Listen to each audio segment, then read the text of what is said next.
Matondo, Matondo, Matondo, cette chanson qui a fait encore le plus plaisir à Hortense Madiba. Mais on a les lobbying, mais on a consolante Feza, consolante Kakuji Feza, le loba tout cas mi balé. J'ai su le lozara maman consolante Feza, Feza, Kakuji en même temps aussi Hortense Madiba qui me suit. Et depuis quelque part, déjà les hommes de Dieu, Bazara ta plateau Nabiso par rapport à notre sujet du jour. Pour mettre un message, appel, tant d'OP, ça fait vers Ndebobing. Mais maintenant, là, il y a aussi un message sur WhatsApp, ça nous fera énormément plaisir. Eli Malonga. Oui, mais c'est John Diouma. Mbote. Mbote. Bonne santé. Oui, ça va par la grâce de Dieu. Ça va par la grâce de Dieu. Déjà, impressionnant Liboso par rapport à l'invitation pour la plateau d'ambition qui l'artiste télévisé. Oui, il a accepté l'invitation. De ce qu'on a Kinga, il faut la rencontre dans la plateau qui l'artiste télévision. Voilà. Et on a se présente. Alors, vous pouvez, peut-être vous êtes qui berger, évangéliste, pasteur, puis wapi. Ok. Je réponds au nom de M. Eli Malonga, pasteur à l'église La Conquête, qui est à Banda. Lui nous a dirigé un référent pasteur qui est mon père spirituel, Naza, dans l'église de Papa Pana. Voilà, pasteur. Voilà. Alors, Ndeko Jacques Mbote. Mbote, M. John. Bonne santé. Santé qui mène en Nzambe. Santé qui mène en Nzambe. Déjà, impressionnant les Bousso par rapport à l'invitation à Bisso et à quel artiste mon télévision. Puis, il y a compte, il y a café matin. Ok, merci, M. John. Premièrement, na PC bande konyo sur chaîne oyo matondo mingi. Ok. Pour l'invitation oyo batindela kingai. Vu que na mon invitation lokola musala Nzambe, il faut na se présenter. Tous les bâtiments pour travailler na sima chaîne na PC bango mbote. Nzambe azala na bango. Voilà. Alors vous êtes pasteur, berger, évangéliste et peu wapi. Oui, oui, merci. M. John Azali, le révérend pasteur Jacques Sita Maloba, de l'église La Conquête, Bandal Sinkini. Voilà. Finalement, vous remarquerez qu'ils sont jeunes. Ils sont dans le ce qu'on a battu tout là-bas. Et bien, il y a un pasteur. Tu vois, tu bim, mais nous sommes résumés par rapport à temps de jours à venir. Vous êtes déjà en train de se poser des questions. Ils sont des hommes de Dieu. Bon, voilà ta école pastorale. Ils sont des monatins. Moi, j'ai déjà vu. Voilà, je rentre vers vous. Eli Malonga. Par rapport à ce sujet, la prometteur il y a des téléspectateurs, il y a qui l'artiste en télévision, puis à café matin, qui est aux ambassades en Zambie, les locaux de l'hypto clôture semaine. Succession héréditaire dans l'église des dieux. Oui. Et surtout dans la RDC, dans l'île notre femme, dans le cas de l'État, et ça biblique, tu as des sentiments. Merci beaucoup pour le sujet. Succession héréditaire en RDC, biblique ou sentimentale. En fait, avant de commencer mon message, il y a un total passage dans Josué, chapitre 1er, verset 1. La Bible déclare dans Josué, après la mort de Moïse, Josué, fils de Nun. La Bible déclare Josué était fils de Nun. Josué n'était pas fils de Moïse. Or, aujourd'hui, à l'église en RDC, il y a la succession héréditaire. Donc, dans la Bible déclare Josué n'était pas fils de Moïse. Mais Moïse avait aussi ses frères, peut-être aussi Nabananae. Mais tout le monde a que non, après sa mort, Nzambe a eu volonté de faire ça. Or, la volonté de Dieu n'était pas Bandekoya Moïse, mais la volonté de Dieu était tombée sur Josué. Pour paître les brebis, pour n'en cabampate, Bakoma et Sikanzamba Lingi. Mais aujourd'hui, la plupart des personnes, Tobungi, importance ou objectif principal de l'église. Il y a des dégâts, il y a des choses catastrophes et ça va l'église en RDC. Pourquoi objectif principal de l'église? Tobo Saniango. C'est compliqué, succession héréditaire. Bon, personnellement, premièrement, c'est pas biblique à 70%. 30%, ça peut être la volonté de Dieu, homme de Dieu. Ça peut être la volonté de Dieu. 70%, ce n'est pas biblique. Donc 30%, ça peut être la volonté de Dieu. Oui. Nous pouvons retenir quoi par rapport à cela? Oui, la volonté de Dieu était Isaac. Mais la volonté permissive d'Abraham était Ismaël. Pourquoi? Il voulait un enfant. Or, la volonté de Dieu n'était pas Ismaël. La volonté de Dieu était tombée sur Isaac. Raison pour laquelle Nzamba va permettre que Ismaël a botama mais yende kazai mokano nzambe. Retenez ça très bien. Donc la succession héréditaire à l'église en RDC, la plupart des personnes ils ne comprennent pas. Pourquoi? Peut-être ce n'est pas la volonté de Dieu. Je pèse bien mes mots. Ce n'est pas la volonté de Dieu, mais c'est la volonté permissive de son Père. Pourquoi? À mon que l'on a quand même l'église, n'a pas si n'a créé un mot, n'a souffert ma casse n'a œuvre. Moi, n'a tique la mot tout le monde, il y a l'ibanda famille, n'a n'a jamais ta famille, n'a tique la mot. Pourquoi? Il y a un souci. Ma casse l'église, oh, n'a cambi. Il y a un moni papa. Azuma na ye atike ni église pour akamba. Na on a souci ma au moins on a souci makasi ya kukamba église ngai na kambi. Josué fils de Nun. Moïse Munga azaki pe na ba Aaron na ye, azaki pe na ba Myriam na ye. Mais babi Josué fils de Nun né à la volonté nzambe. C'est ce qu'on peut retenir par rapport à la première intervention déjà à pasteur Eli Malonga, pasteur Jacques Sita. Na ye kaka toujours mathématiques, les alignes des baptisés ba mona. Succession héréditaire dans l'église en RDC, biblique ou sentimentale? Ok, merci Deko John pour na maloba oyo pesi biso. Boso ya batu je crois que batebe bazola na biso. Basé de Léon quand nous wane na okota déjà. Tozolo be makambo ko za très important na musala ya Nzambe. Na kati ya église oyo ndenge ba leader bazokamba église ba pasteur bazokamba église. Alors na kati ya église ezalaka na mutu moko o Nzambe atelemisaka wazokamba etonga ya Nzambe. Toki ko exemple lokola Nzambe ndenge atemisaki Moïse nde Moïse azokambusa peuple Israël ti amema bango epai o Nzambe ayebisaki. Alors Moïse aki na mission na ye qui atika peuple Israël mutumosusu akbana na mission a continuer mission ti akomisa bango bipai o Nzambe ayebisaki bango. Alors Moïse asalaki choix na yete. Nzambe asalaki choix na ye pour ko conduire peuple Israël pour amema bango bipai o Nzambe alingaki selon volonté ya Nzambe. Kasi lelo lokozo kambusa biso na kati ya l'église un papa, un pasteur, un docteur, un apôtre, un prophète abandi église naé na pasi. Abandi église na souffrance, alali banzala, a gêné. Donc Nzambe a tomboli, a commis na ba fidèle ebele. A kono ba partenaire na monde entier, partout za ba partenaire bazo tinile ba di bazo sungaye. Alors ye alingi a kufa ou bien atika église et pas ya moto a conduire. Le kola ye anyoko maki a kolingate atika peut-être titulaire naé et adjoint naé ou bien atika mokami moko songolo na église. Parce que akomo na ndenge mokami wana kotika okama église na o akotika bana na ba okama ndenge mokote. Wana c'est leur volonté na bango. Parce que le RDC ezo salema. Un père en atika église naé habite fana tem sa mwana na ngai. On a mis télé misélé déjà. Da amite le misélé azo la kise ndenge bate aka ne ba modèle aka ne ba tanga ka avant Zambia. OK. Et déjà amite le misélé. On va appeler déjà alina ba malo kamba mais abimisi bango tabimisi mwana ye. Mais à la veste serviteur abimisi bango te. Abimisi ba ne prophète, abimisi mwana prophète, docteur, apôtre, évangéliste. Boto ya uzalate ye azo place naye. Alors pour nangai le konaza mosala Nzambe makambo wana eza biblique te. Biblique te. Eza biblique te. Batba comment? Oui.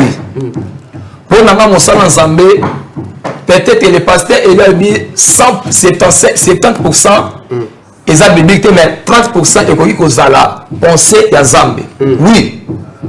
Ikoki la pensée en Nzambe.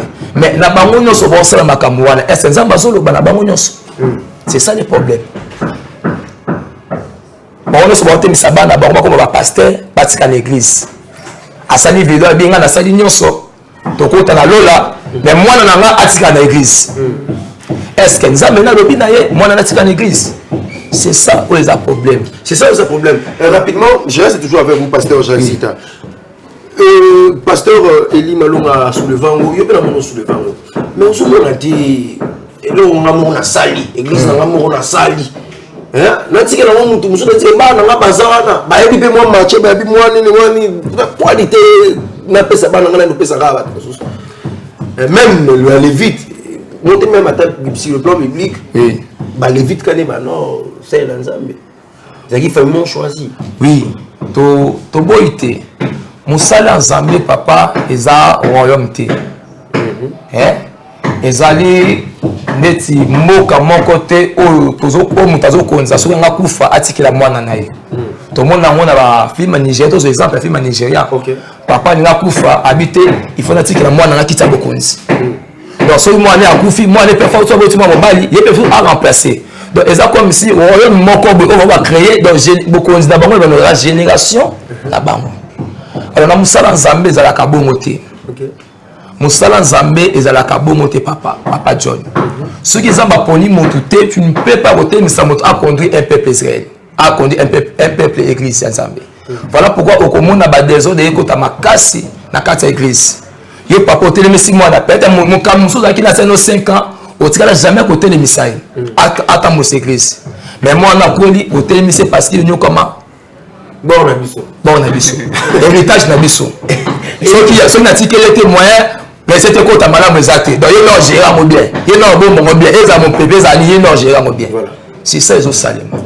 Eli Malonga, pasteur, homme de Dieu, église, objectif na moi ezala nini? Poto sauver ba âme, poto lakisa ba nzela ba batalola to ezali ndenge pasteur Jacques Aoutkoloba, recette na biso. Mbo na biso.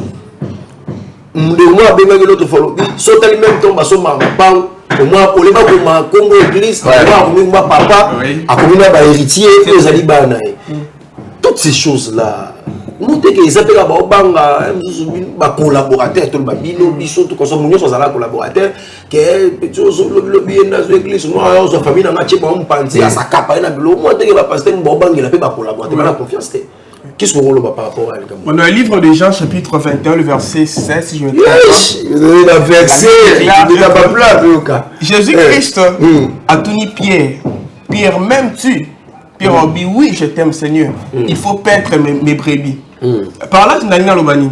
Mission et église. Objectif principal de l'église, c'est paître les brebis. Pour conduire les mon ensemble.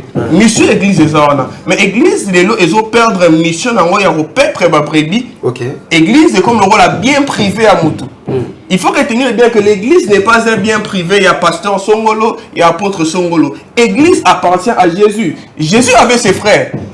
Jésus n'a pas de Marie. Mais Jésus n'a pas laissé l'église à ses frères, non plus à sa mère. Mais Jésus a pris l'église à ticket papier. Pierre, soit peuple comme ça bango na Rome des cieux, comme ça bango na l'eau là-bas, comme monsieur que les a destinés pour na bango. Recettes d'église, offrandes d'église, ce sont que des accessoires. Mais la mission de l'église, c'est conduire le peuple des points A, comme à point B.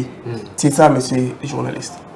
Pasteur, je voulais ajouter quelque chose par rapport à l'Igamo, pasteur Elia Otolo, moi, tu es un collaborateur, papa. Na biso ba na confesse ba collaborateur parce que oh bête et 12 le ba kufi gwa le ba na pour le monde régler sur sa campagne na bien on peut la confiance. Papa John ekoti kozala bongo ndenge biso ba tokanisaka. OK. Mais selon calendrier Nzambe pour gens Nzambe kanisa Nzambe za bongo te. Onga nazo raisonner yango Nzambe zo raisonner te. Alors église les révérends Eli Aoutkoloba, ils ont bien privé à Moutouté. Ils ont bien privé à Moutouté. Parce que autres ont l'église bâtiment, l'église corps du Christ. Mais en gros, il y a l'église bâtiment, ils ont l'église corps du Christ comme dans le royaume des cieux. On est dit qu'ils ont passé soir. L'église est tombée, l'église est la l'église est l'église est alors, on a Koloba. Comme les révérends Eli Alobi pour Nayango Eza vraiment les bongo. OK. Papa la biso il faut pas comprendre. N'a pas cet exemple moi connais papa nangai Denilis. Denilis na vidéo na la vidéo na téléphone. Alobi église nanga abi église ensemble mais ya yi. Donc ceux qui ont la salle na roti nango mwasi nanga obeba na ngai. Au même déjà te rappelé déjà. Oui. Église nangai. Soit na église kufa na rotonga hôtel, abi église atonga hôtel. Donc basa ndumba basa nini baya. pe eloko ekamu sina bi église oyo mukambe ya kombe ezala kombe église na kombo na nga na somo na mbongo na nga donc église eza so église na Nzambe te eza na église na ye ozolanda donc eza église na ye donc soki aza te atikela bana na ye ou bien mwasi na ye donc ozomona donc église ezobungisa rôle nango ya kojouer na kati ya bato. OK. D'abord c'est trouver surtout na place où bazoya bavanda bayoka ba c'est suffisant la place wana. Voilà. Donc pasteur a vraiment un intérêt na bana na. Finalement maître spectateur, ça nous reste quelques minutes pour en finir avec vous pour cette transformation matinale café matin. Le téléphone est ouvert, le 091 0046 296. Benga Bisso, écrivez-nous aussi un SMS rapidement tout en haut. On aura besoin de 2 ou 3 appels comme ça, nous avons pour ça. Nathan, participez rapidement à cette transformation. Le téléphone est déjà ouvert. Je vais lire les SMS. Il y a un ami qui vient un peu nous écrire Simplice Makai. Ce n'est pas un péché si un fils succède au ministère de son père. Ce n'est pas un péché si un fils succède au ministère de son père pour faire la continuité de la mission divine. C'est que Dieu parle à ses serviteurs en secret, nous ne sommes pas au courant de ça. Amos 3, 7. Notons que sur le plan sacerdotal, tout était conjugué au nom du Père et du Fils et du Saint-Esprit. Le Dieu d'Abraham, le Dieu d'Isaac et le Dieu de Jacob. La Bible dit qu'il est le même hier, aujourd'hui et éternellement.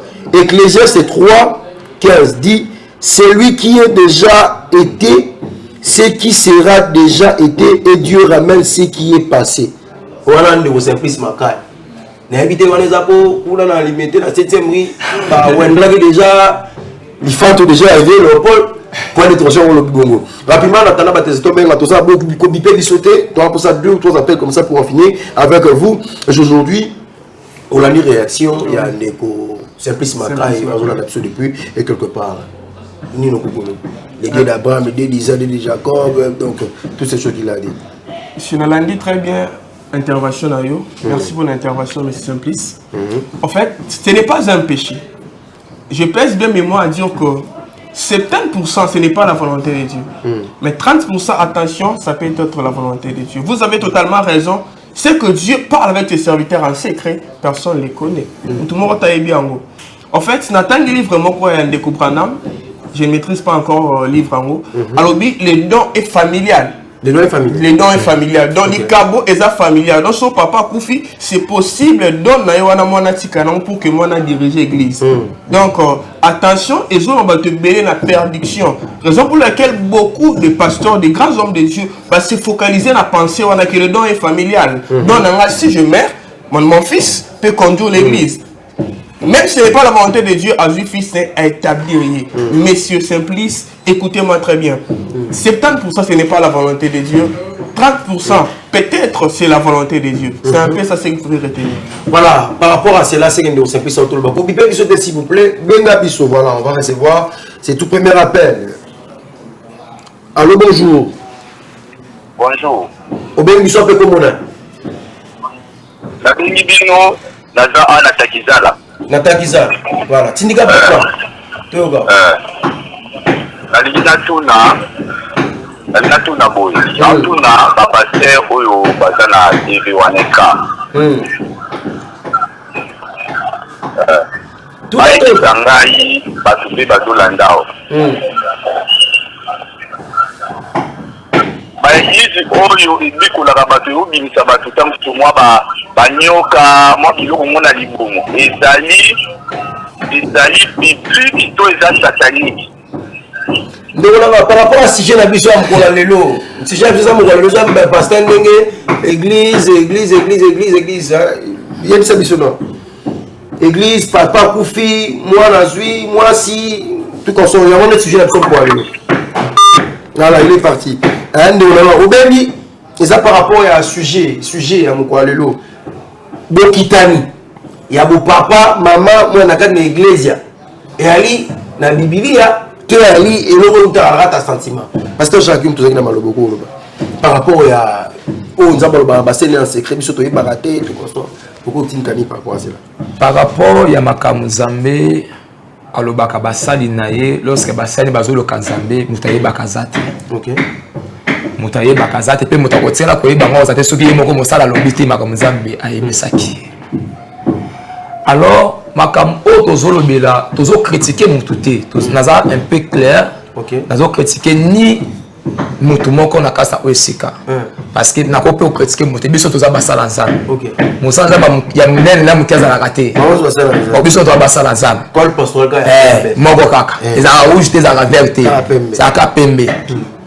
Alors eloko oyo tozoloba mpo tosunga peuple de Dieu tosunga mpe baninga na biso bapaster kasi mpesi makala apesi bamos awawa toyamba batelisateur eza ntango na bango excuse pasteur Jacques. Allô bonjour. Allô bonjour bengi so mpe komona bonjour nabengi na la banda mama tindika baplace soka mosika télévision tindika bapla bien nalinga loba on a sujet oyo pasteur Jacques alobi ke papa soka kufi atiki mwana na ye lokola bazala responsable mais mwana wana aza nzambe abengi ye te ntango nzambe abengi ye te c'est-à-dire que papa na ye soki aza mosala nzambe ye nzambe abengi ye mais nzambe abengi mwana na ye te jamais akoki kozwa mwana na ye akende aremplace ye na place oyo ye asisi eza wana eza oyo nzambe azoboya yango tozotravaille na kati na église tozotravaille wana tokoza lokola ndeti ke okomisa église wana lokola entreprise na yo kompani na yo oyo nyonso tu okolinga osala nini okosala antuka oyo wana eza vraiment bonzambe te mpona nga principe ya natana eza bonzambe te eza bonzambe te antuka merci mpona réponse wana merci. Voilà.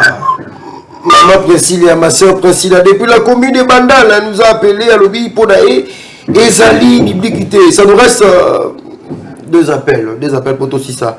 Tranche la bisou à l'élo, rapidement, homme de Dieu, ma paix sur raison, mais quand même, on va insister quand c'est plus à l'obéi, bisika oyo, nous avons mal au barana, ça il y a des choses à la rater.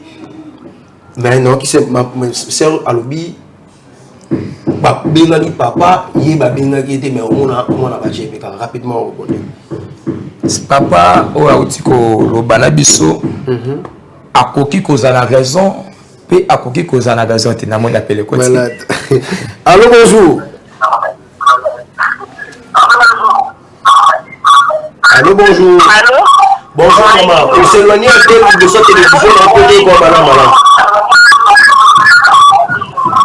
Ekangai mama Gisele Kayanda navandi na kampo kono nalinga loba boye nga nalobi sikoyo bango baza kaka bapaster baza kaka soki bango bakufi bazwi bate bana na bango kasi so totali paster oyo abota te siko apotia nani soki abotaki te apotia nani na kasi wana bazalaka na basista na bango nsima batebo mpe bazalaka ezolakisa bolingo eza te na kati ya mangomba bolingo eza te wana eza bolingo te ninga moninga na ndenge omilingi ekomi lokola eza kope ko balukaka mosala basalaka mosala soko ozosala mosala te ozosalela eglise epusela ozomona ke oyo bomoni ke ngai natengani mwana na ngai azala wana mpo asunga pari teke eza business. Merci maman. Ok, merci wana. Merci. Ça nous reste le dernier appel. Tout ce qu'on appelle Moko. nani mutasuka kokota poto kabwana bassin na Nzambe hein, tout ça la chute maman directement les 046 266 qui sera le dernier personne à nous appeler. Voilà, dernière personne. Allô, bonjour. Allô, bonjour. Allô, bonjour. Diminuez vraiment ma télévision, tout s'éloigner, mais qu'est-ce que tu as bien. Allô, bonjour. Allô, bien sûr, comment on est? Serge na vandi na bandal. Voilà, négociage, tu dis qu'à ma plan. Na lobi boya. Moïse tango akufaki. Ouais. Non, papa, yo no baka, c'est le nez de votre télévision, on va toujours pas. Akufaki a remplacé 18 nae. On a montré à Zalaki semaine nae pour na a remplacer. C'est vrai ou faux?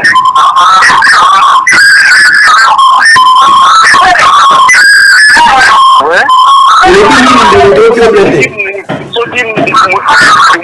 Mwana undeko naye azalaki sur place alingaki a remplacer lokola azalaki te nde azwaki bisika oyo Nzambe atindelaki semaine nde atiakiwa. Merci Néo Serge. Voilà, on a chute au sala. Rapidement, on devait chuter par rapport à Obané Koloba pour tout ça.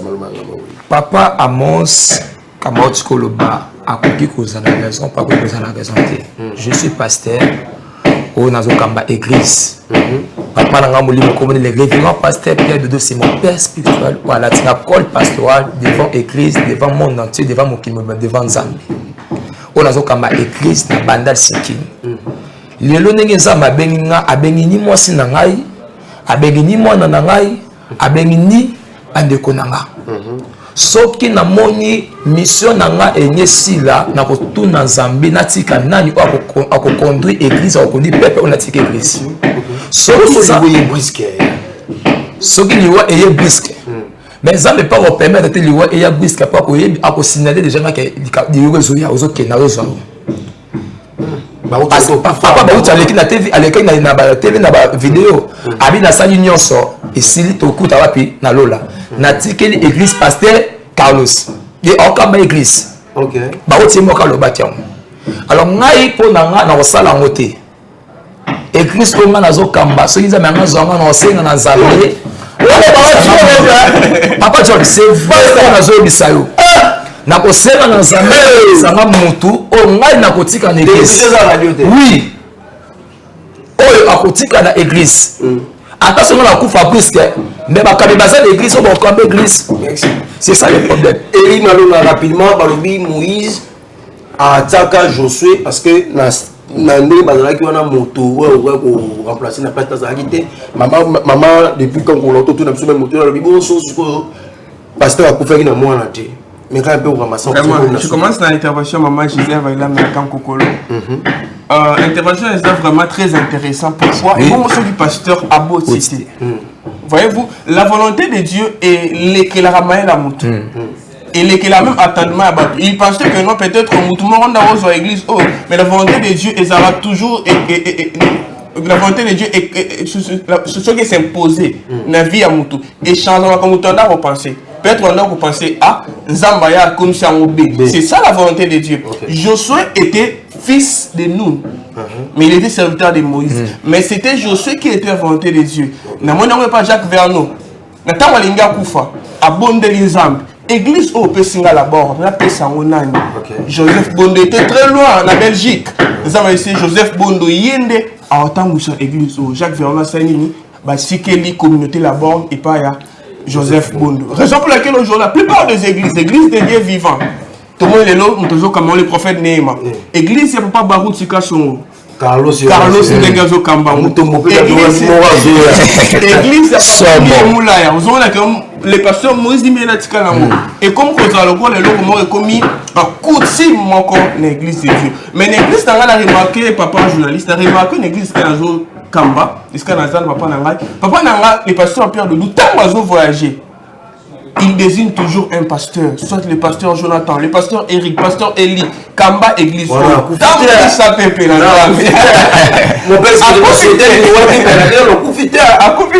et le pasteur Bernard a confité. Mais il laisse déjà que le pasteur il tente de s'appeler au bas comment et si quand Zamba lingi pour na bango. Mais Azar moi c'est maman Naomi.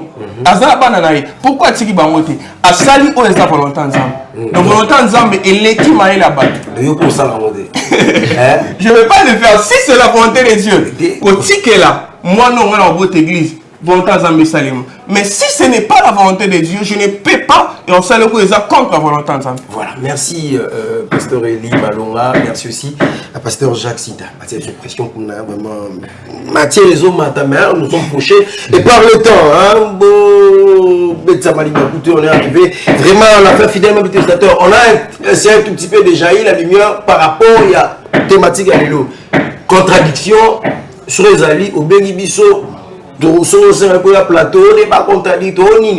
On aura besoin de vous sur ce plateau. Moi, c'est votre humble serviteur, Djourou John, ça a été toujours un plaisir de vous tenir compagnie. Ça a été aussi notre dernier numéro de cette semaine de notre transformation matinale Café Matin. J'ai dit comme ça, merci à Dardy Timba, Newman, hein, papa na Dabervi, qui est apprécié sur notre mission, qui nous suit depuis UPN, Dardy Timba, en même temps aussi à maman, consolante, l'intime de notre diplôme Michel-Ange, notre diplôme Michel-Ange, je crois que c'est maman consolante Feza, et en même temps aussi à vous tous qui suivent depuis la commune de Lingwala, Paul Kanga, avec toute la maison, vous êtes ici ma famille. Merci aussi à Madame Pepito qui a la noblesse, la patronne de la chaîne Culartus Télévision, à l'ensemble de cette équipe technique. Je vois comme ça, bien merci beaucoup Maquillage, je suis du côté de la régie finale, en même temps aussi côté de la prise de vie. D'ici là, portez-vous bien.